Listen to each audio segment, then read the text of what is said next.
E você, o que nos traz hoje? Vamos lá, nós vamos falar sobre a situação do brasileiro Anderson Bonente, que ficou preso na Venezuela por 15 dias. Ele falou pela primeira vez com exclusividade à equipe da Band News FM. Eu conversei com ele ontem e o Anderson Bonente, ele só se sentiu seguro para falar agora porque ele está em território brasileiro. Ele já atravessou a fronteira.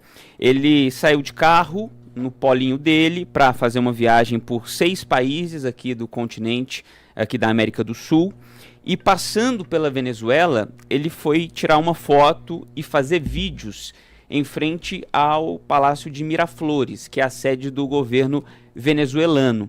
Depois disso, ele foi abordado por policiais ou por militares, ele não soube descrever muito bem quem foi que o abordou, mas depois dessa abordagem ele foi detido. Vamos ouvir primeiro ele falando e eu chego com mais detalhes. Foi no momento que eu estava batendo a foto e fazendo vídeo, né?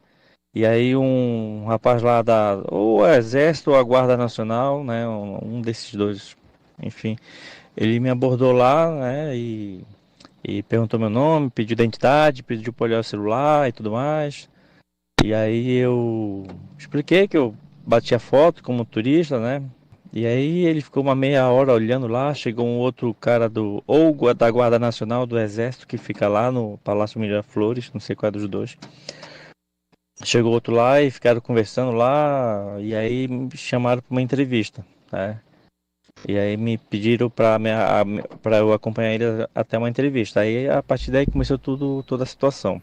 Aí toda a situação que o Anderson descreve é a seguinte, nós temos uma foto do Anderson aí, né? A produção vai colocar pra gente. Esse é o Anderson, ele tirou a foto em frente ao Miraflores, até postou uma legenda irônica, né? Dizendo que ia ter uma conversa séria com Maduro.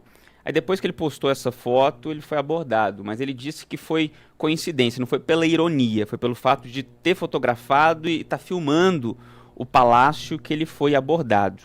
E aí ele foi levado para onde? Para o chamado DGCIM, que é a Direção Geral de Contra-Inteligência Militar. É lá que ficam as pessoas suspeitas de espionagem.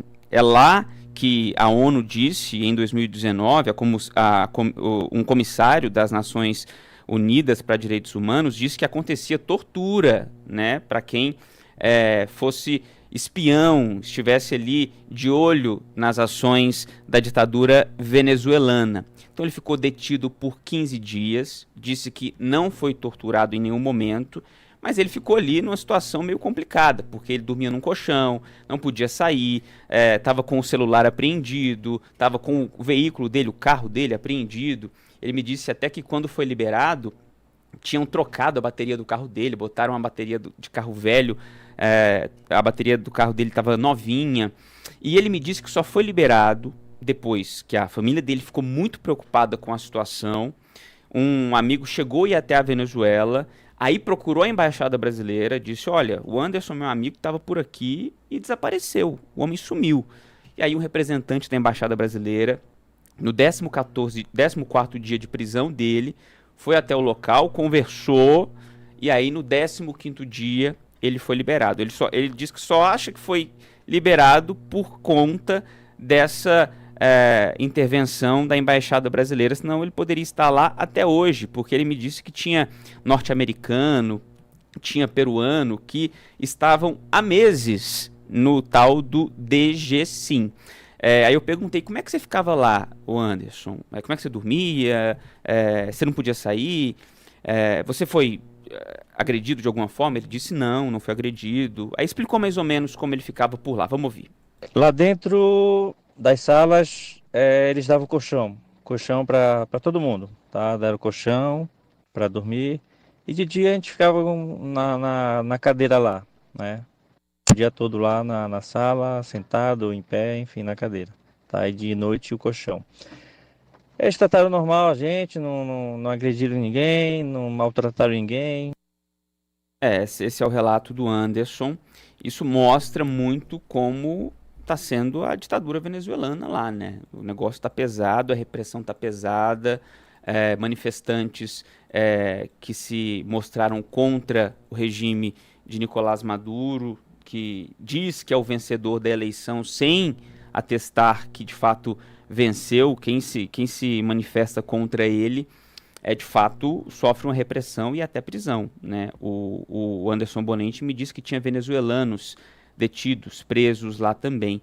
E no interrogatório, o Anderson, só para concluir que eu já estou me estendendo, Tatá, o Anderson disse o seguinte: me perguntaram se eu era espião brasileiro, se eu tinha sido mandado pelo Itamaraty, me perguntaram se eu tinha alguma ligação com a Maria Corina Machado ou com o Edmundo Gonzalez, que, segundo os observadores internacionais, que foi quem de fato venceu a eleição lá. Ele disse que não, disse que colocaram um detector de mentiras nele, né? A gente nem sabe se isso funciona ou é só para ter uma pressão psicológica, mas ele passou por um tal de detector de mentiras lá. Então isso é só para mostrar a situação que o nosso país vizinho passa nesse momento de dura repressão.